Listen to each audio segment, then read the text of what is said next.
Olá pessoal, boa tarde. Vamos iniciar então o nosso comentário de fechamento aqui no site leandrostormer.com.br.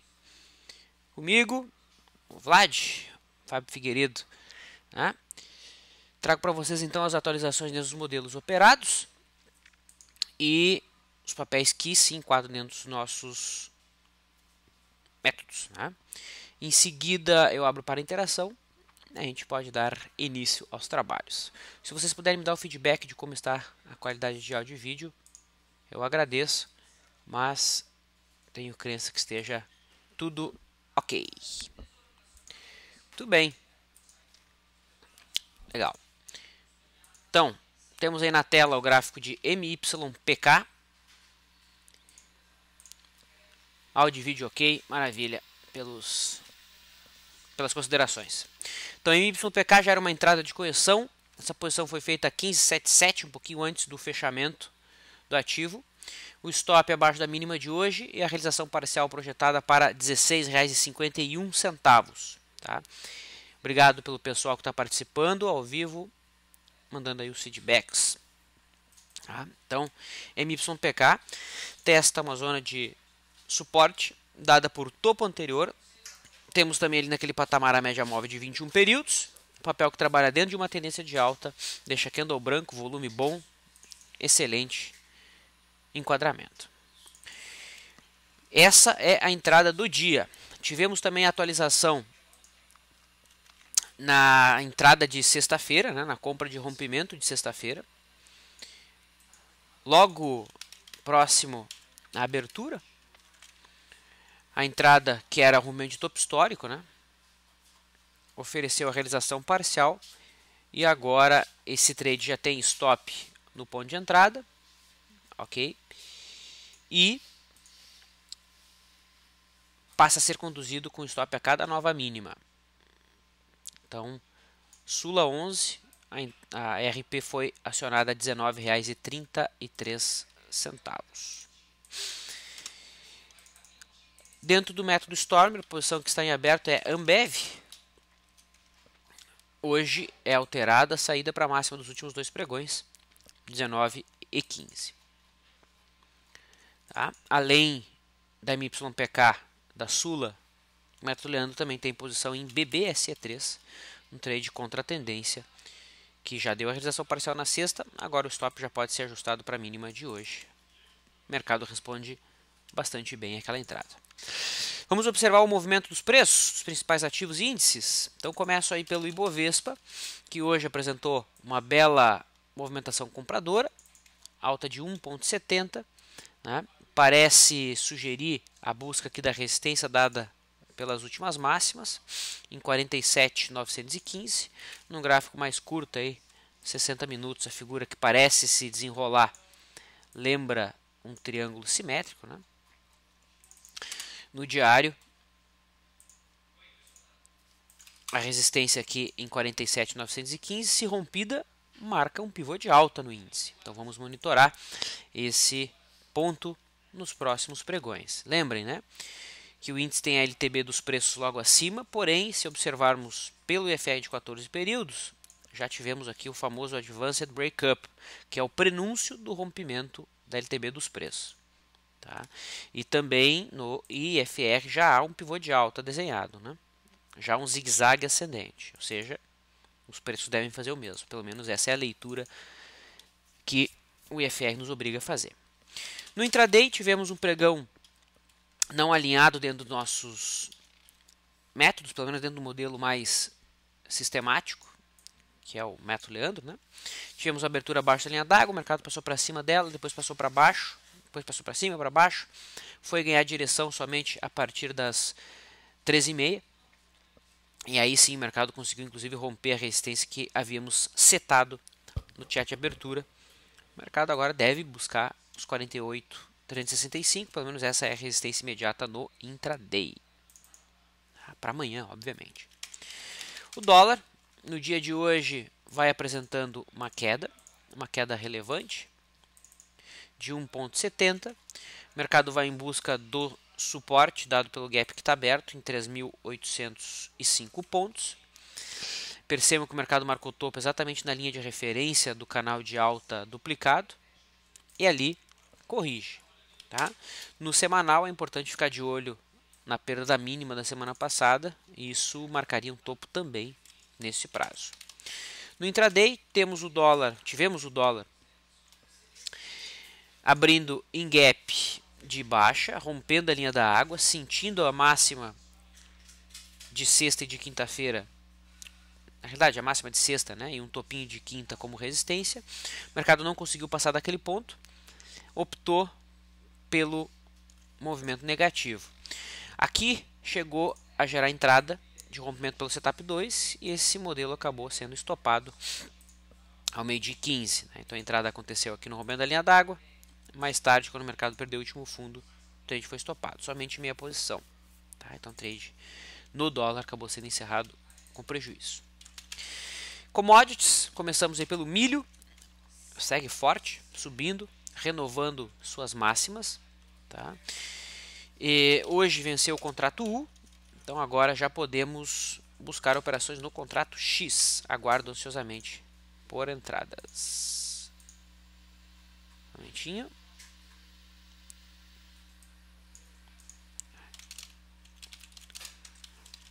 Tá?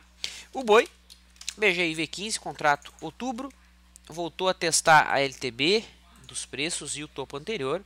Deixa ali um candle de dúvida, mas com volume que não oferece nenhum perigo. Quem opera por média móvel de 9 tem posição em aberto. A expectativa é que essa LTB seja rompida, pelo menos essa leitura que o FR nos obriga a fazer. Café, marcando um fundinho no diário, aponta a busca da próxima da resistência no diário, que fica aqui na faixa do fundo anterior, em R$ 148,10. O contrato de juro, assim como o dólar, também marcando topo no gráfico diário, consolidando um topo, melhor dizendo, né? Resistência agora fica em 15,45, suporte no gap que está aberto em 14,84, logo ali. O Dow Jones, leve queda, Dow Jones que nos 60 minutos aí parece fazer um triângulo ascendente. Tá? Tanto num prazo um pouquinho maior, quanto num prazo bem curtinho aqui, parece ser a figura que o mercado desempenha, né? Então, um triângulozinho ascendente dentro de um triângulo maior. Quanto aos destaques do dia, começo pelo IFNC, o índice do setor financeiro, que vai superando a máxima da semana passada, né?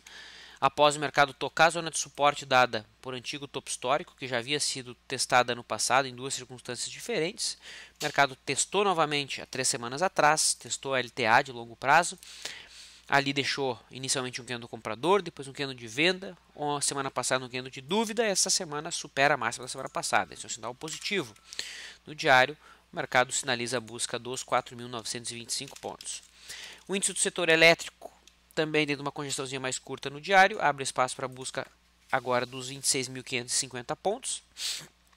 A resistência imediata no gráfico diário. Tá? Dos bancos, a gente pode colocar Bradesco, subindo aí mais de 4%, 4,5%. Né? Itaú também tem uma boa alta. E Banco do Brasil subindo aí 3,6%. Podemos colocar a movimentação das siderurgias, que sugerem uma correção. A gente tem aí a Usiminas, deixando um candle de reversão, um engolfo de baixa, ou Twin Towers também daria para enquadrar. Na realidade, a meu ver, fica mais limpo a leitura de um Twin Tower, de um engolfo, né? O candle de hoje é maior que o de sexta. Tá? Então, sugestão aqui de alguma correção. A gente discutiu sobre a possibilidade de um trade de retorno à média, só que pelo método Leandro não está enquadrada porque entrou para dentro da banda. Mas pelo método BIS seria uma possível entrada por fechou fora, fechou dentro, assim como a própria CSNA3. Tá? Vai fazendo aí um fechou fora, fechou dentro, sugerindo alguma correção.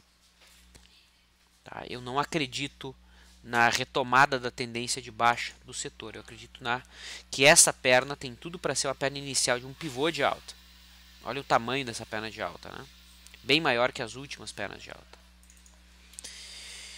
Então, muito cuidado aí com os trades. Lembrem, trade contra tendência, temos que operar menor, respeitar que estamos indo contra o fluxo. Tá? Bom, seguindo os destaques, coloco o JBSS 3, que tocou o topo histórico, tá?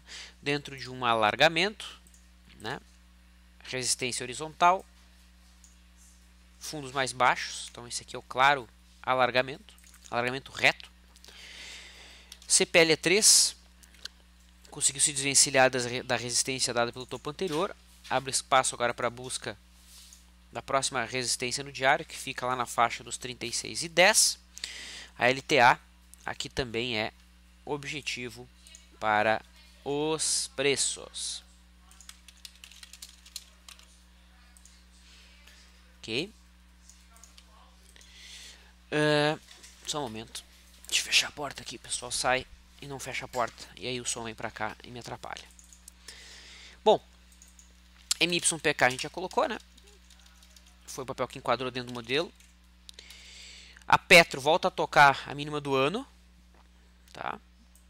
Volta a tocar a mínima do ano. Deixa um doji. A superação da máxima de hoje enquadra um fundo reflexo. Atentos para o seguinte, né? Petro 3 não confirma novamente os movimentos da Petro 4. Tá? Então lembre do princípio de confirmação da teoria de Down. Tem tudo para ser falso os possíveis sinais baixistas que a Petro 4 deixou aqui nos últimos períodos. Né? Perceba que a Petro perdeu o fundo do ano, enquanto a Petro 3 não perdeu. Tá? E novamente, hoje a Petro 4 chegou a renovar as mínimas do ano, né? Deixou um doji, enquanto a Petro 3 não. Então a Petro 3 está muito mais forte. Certo? Sula. Bonito. Rompimento topo histórico. Papel que enquadrou na sexta-feira. Vai indo embora. E para fechar, Vale, né? Vale 5, marcou um topinho no gráfico diário. Sugere uma correçãozinha aí de prazo mais curto. Olhando para o lado esquerdo, a simetria seria essa, né? O alvo ficaria aqui na faixa dos... Quanto que é ali? Na zona dos 14,35. Mas é um papel que também sugere a reversão de tendência, né? O tamanho dessa perna de alta. Bem maior que as últimas pernas de alta. Ok? Então essa é uma característica de movimentos de reversão. Ainda não reverteu, né? A reversão só acontece com um pivô de alta. Inclusive, se essa simetria aqui acontecer, a gente tem um ombro, cabeça e ombro, né? Então tá aí o movimento da Vale. Antes da gente iniciar, recadinho. E o recado que eu tenho para passar para vocês é sobre o nosso evento. Tão pedido, né? Um evento presencial. Vamos estar então em São Paulo agora no dia 24, comemorando a presença do Leandro, que vem especialmente para o Brasil para conversarmos sobre o mercado, para saborearmos vinhos e traçarmos estratégias aí de atuação e, enfim, conversar sobre qualquer tipo de assunto, né?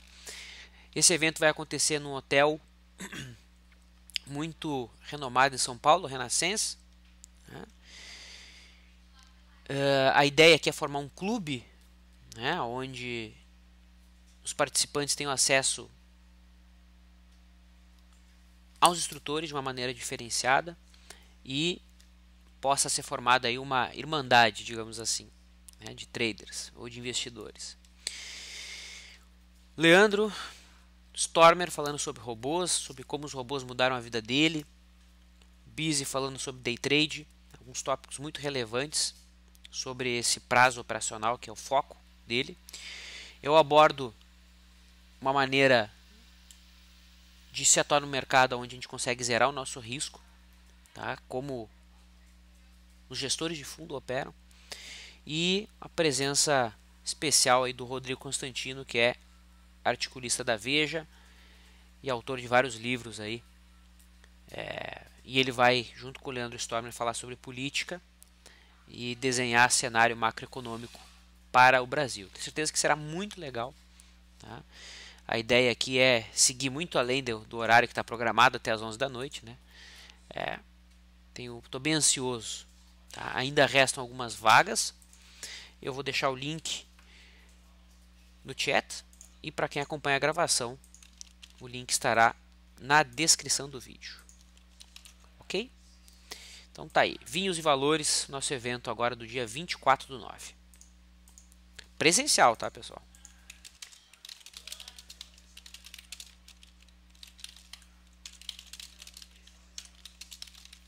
Legal. Então agora sim, a gente pode iniciar. E eu começo com a seguinte questão. O José Alberto diz o seguinte: Vlad, no meu gráfico o Banco do Brasil está com alta de 5,6. Você falou 3,6. Qual é a correta?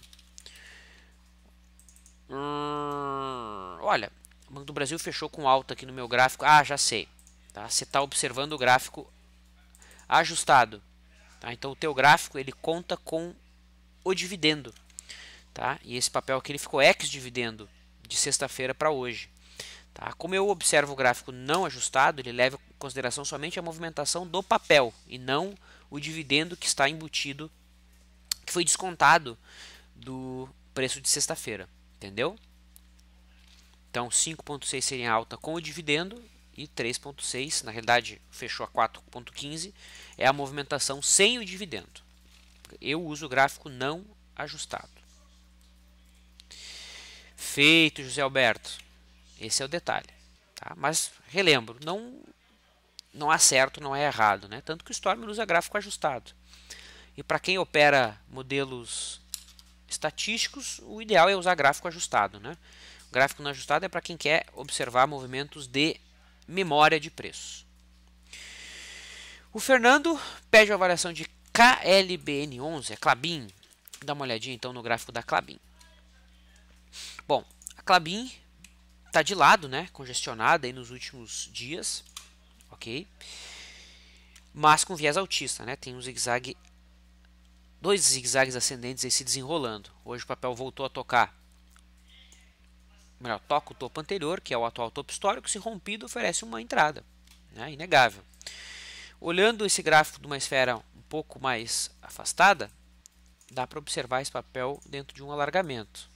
Tá? Então esse é um alargamento, momento aí de maior dispersão de preço. Tá? Aqui nos 22,42 nós temos o alvo dessa congestão, que o mercado rompeu aqui, né? Deixo lá um alvo como parâmetro, e também tem a linha de referência. Então o ideal num eventual rompimento é que o mercado fizesse um candle bem amplo aqui, né? Rompendo tanto a linha de referência quanto o alvo. Aí isso sinalizaria ainda mais movimentos. O Guzula e o Ulisses questionam sobre Vale 5. Né? O Guzula pede para fazer uma avaliação de ondas de Elliott. Né? Não é fácil fazer contagem de ondas de Elliott na Vale. E o Ulisses questiona sobre os gaps. Né? Esses são sinais que não são fortes estatisticamente falando. Grato pela sua opinião sobre os gaps. Bom, a Vale ela é uma característica dela. Né? Ela é o queijo suíço da bolsa. Né? Percebe que esse tipo de movimentação cheia de gap para cima e para baixo é bem comum dela. Gap, gap, gap. Ou seja, ela costuma fazer muitos gaps de área. Né? Aqui um outro momento cheio de gap. Né? Gap aberto foi fechado, gap aberto foi fechado, gap aberto foi fechado mais tarde, gap aberto foi fechado, gap aberto foi fechado. Né? Voltem no passado, vocês vão ver como esses movimentos mais erráticos aqui da Vale costuma acontecer e bastante. Ou seja, ela é um bom papel para se trabalhar com lançamento coberto. Tá? Então, é difícil estimar se isso é estatisticamente forte ou não. Eles têm que fazer um estudo mais detalhado, né? Não é tão simples fazer esse tipo de estudo. Tem muita gente que diz, esse gap tem 75,3% de taxa de acerto. O cara larga qualquer número, né? Na esperança de impactar quem está o assistindo, mas na maioria das vezes o cara não fez teste nenhum, é muito difícil fazer teste nesse sentido. Tá? Então, eu li certa vez, né, sempre que você quer impressionar alguém com número estatístico, larga o número quebrado, né, 76,37% das vezes, aí você vai impressionar e quem está te ouvindo vai acreditar em ti. mas a verdade é que é muito, como eu já disse, pela terceira vez é muito difícil testar isso. Tá? Em relação a ondas de Elliott, nem sempre é fácil contar, e a Vale é um dos papéis mais difíceis de contar, né? Justamente por esses movimentos mais erráticos. Aqui a gente tem um gráfico de longo prazo da Vale, né? Vou botar um gráfico aí de prazo maior. Tá? Então, eu não tenho dado atrás aqui de 90 para trás de 94, certo? Mas eu sei que ela vinha em alta aqui, que eu já vi o gráfico mais antigo dela, né? Mas a Vale, aqui o Profit só tem a base a partir de 94. Então essa aqui é a onda que os eliotistas chamam de onda 1 de longo prazo. Vou botar aqui. Ó, essa aqui seria a onda 1. Esse movimento mais lateral aqui seria a onda 2. Tá? Esse movimento mais amplo aqui seria a onda 3. A onda 3 costuma ser a onda mais aguda. De acordo? E na minha visão, na visão do Fábio, ou melhor, na visão do Vlad, isso aqui é uma onda A. Uts. Isso aqui é uma onda A. Isso aqui é uma onda B. A, B, C. E isso aqui, que está se desenrolando, seria uma onda C. Essa onda C estaria alinhada com 1, 2, 3, ABC, 4. Isso é corroborado pelo princípio da alternância. Então aqui movimento lateral, aqui movimento agudo, né, em 3 tempos, ABC. Tá? Com isso, o esperado seria então uma onda 5. E essa onda 5 romperia o topo histórico. Se não for uma onda 5 truncada, que é raro em ações, né? O mais comum é essa onda 5 truncada são ondas 5 truncada em commodities. Tá? O grande X da questão aqui é encontrar o fundo dessa onda 4, porque ela pode se estender mais, né? Então, mais consciente, mais sadio seria esperar um pivô de alta. Tá? Então tá aí. Essa seria a minha leitura das ondas da Vale do Rio Doce. De acordo? Quanto mais pessoas disserem que isso aqui é impossível de acontecer, né? Maior é a chance disso aqui acontecer. Ok? Legal. Então tá aí a Vale. Lembrando que eu fiz uma leitura de longo prazo. Bom, seguindo. O Sega coloca, Vlad, tudo bem? Achei interessante que falasse sobre a Petro, sobre a divergência entre Petro 3 e Petro 4. Achei divergência de OBV, acumulação de distribuição.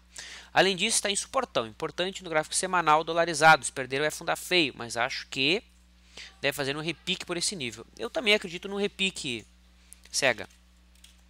Tá? No diário, a gente tem a Petro tocando o fundo anterior. Esse aqui é um papel que o Bis vai botar na lista dele lá como fundo reflexo, operável para amanhã.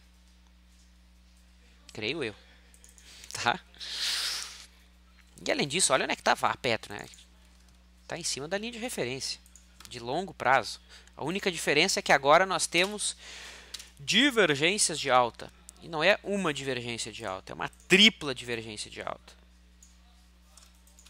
Minto? Não, né? Fatos são fatos, tá aí. Ok?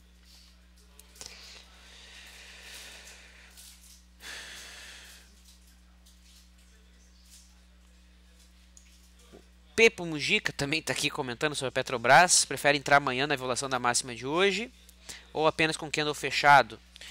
Bom, nesse modelo aqui, Pepe Mujica, a entrada seria na superação da máxima de hoje e amanhã. Lembrando que é um trade contra a tendência de retorno à média, mais ousado por natureza. Tá? E no diário também tem divergência. Isso se chama divergência de alta. Tá? Ou seja, o que é a divergência? O que o FR mensura? Que essa perna, que essa última perna de baixa está mais fraca, está menor que a última perna de baixo, ou seja, que a tendência vigente está perdendo força.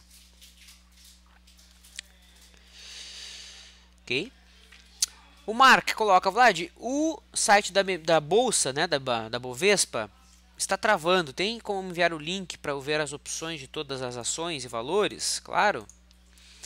Vamos ver junto isso? Aí todo mundo pode aprender, né? Então entra lá no site da bolsa. O site da bolsa é muito bom, tá? Tem muita coisa interessante aqui, só que é difícil de se achar aqui dentro. Mercados. A gente vai em consultas. Aí eu venho aqui em opções.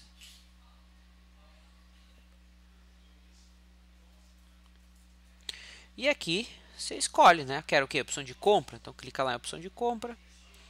Seleciona lá letra P, na Petrobras, por exemplo. Seleciona a senhora Petrobras. E aí você tem as opções. PN, por exemplo, vencimento agora dia 21. Ah, quero já o vencimento de outubro. Então aqui, ó.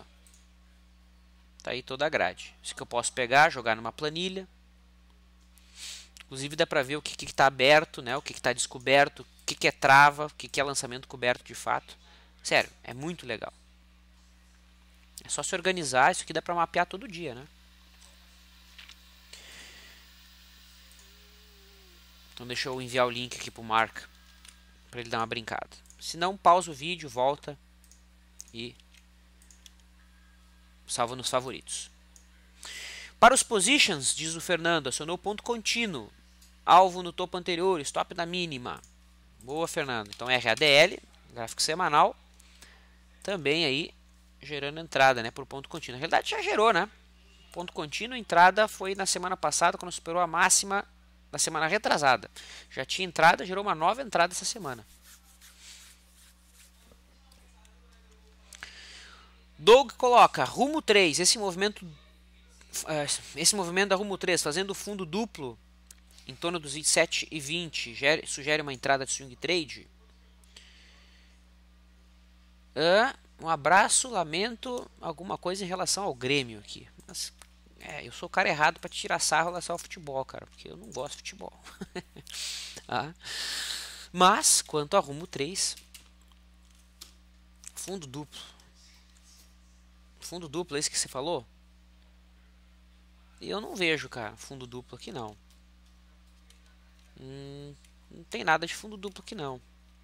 Fundo duplo o mercado teria que vir aqui, né? Testar esse fundo aqui. Aí sim. Tá, e lembrando que fundo duplo é uma coisa, fundo reflexo é outra. Por exemplo, Petrobras, que está fazendo um fundo reflexo, estaria fazendo um fundo reflexo se a máxima de hoje for esperada, teria alvo aqui no topo anterior, 9,45. Porém, acima dos 9,45 ela aciona um topo duplo, um fundo duplo. O fundo duplo é o acionamento do W, né? Entendido? Esse é um erro conceitual aí que eu vejo muita gente cometer. O João aqui parabeniza sobre a avaliação das siderúrgicas. Boa, João. Obrigado. Muito obrigado. Pode comentar possível retorno à média da Smiles? Retorno à média da Smiles? Claro. Então tá aí o papel que apresentou uma bela queda nas últimas semanas, né? Só semana passada o papel caiu 16%. Tá? Perceba que como até no semanal aqui o papel saiu fora da banda de 2 períodos. Foi fora da banda de 3 períodos. Né? Quando ela fechou fora da banda de 3, estatisticamente falando, esse papel tinha 99% de chance de voltar para dentro da banda. Voltar para dentro da banda, não para a média. Tá? E voltou. Está voltando já. Tá? No diário, ou seja, o papel que está bem sobrevendido, até mesmo num prazo mais longo. No diário, esse candle acontece dentro da banda, então, como o de sexta fechou fora, esse fechou dentro, é uma entrada tecnicamente correta. Superação da máxima de hoje. Eu só não colocaria um stop lá embaixo, eu colocaria um stop na mínima de hoje mesmo. Tá? Então entraria em 39,17 e colocaria um alvo em 37,80, o stop em 37,80. Pega esse risco, joga para cima. Smiles, não daria uma tática de guerrilha hoje? Não daria uma tática de guerrilha porque não é uma barra 20-20. Tem uma sombra muito grande aqui no gráfico diário para ser uma tática de guerrilha. Tá?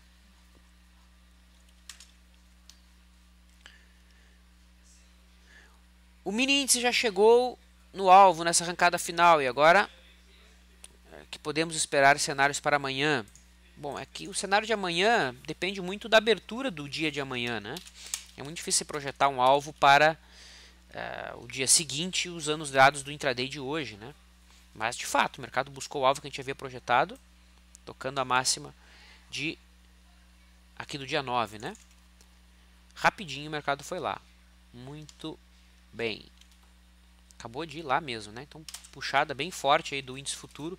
Percebam, como o Ibovespa já fechou 1,90%, então amanhã provavelmente vai ter um descasamento, né, entre índice futuro e Ibovespa. Ó, o índice futuro vai fechando aí, ainda tem tempo, né? Mas vai fechando com quase 1% de diferença em relação ao Ibovespa. Tá? Então isso traduz uma abertura em alta para as ações amanhã.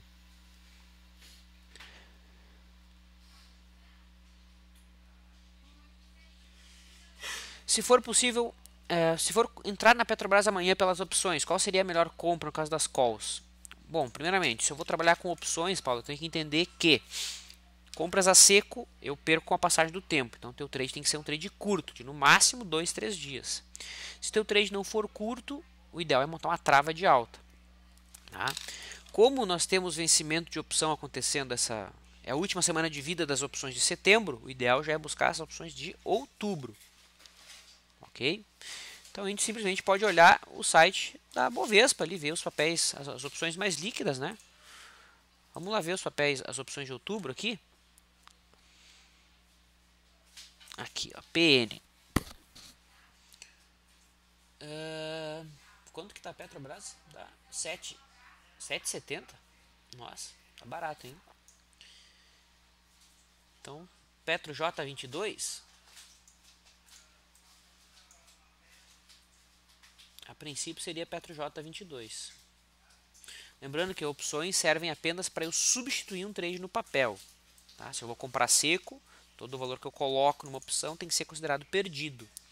Tá? Então não invente de colocar todo o dinheiro em vocês em opções, que tragédia é possível. Bom, pessoal, ficaram várias questões aqui.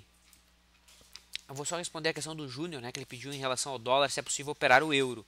Júnior, não tem liquidez na bolsa, infelizmente. Né? Até tem o contrato aí. Esse aqui é o euro perpétuo, né? Só dá para ter uma noção de para onde os preços estão indo. Tá? Mas não dá para operar, né? Por exemplo, hoje teve o que? 6 negócios. Então é impossível de operar. Infelizmente. Pessoal, me despeço, deixo um abraço a todos. A gente volta a conversar amanhã. Bom descanso. Até mais.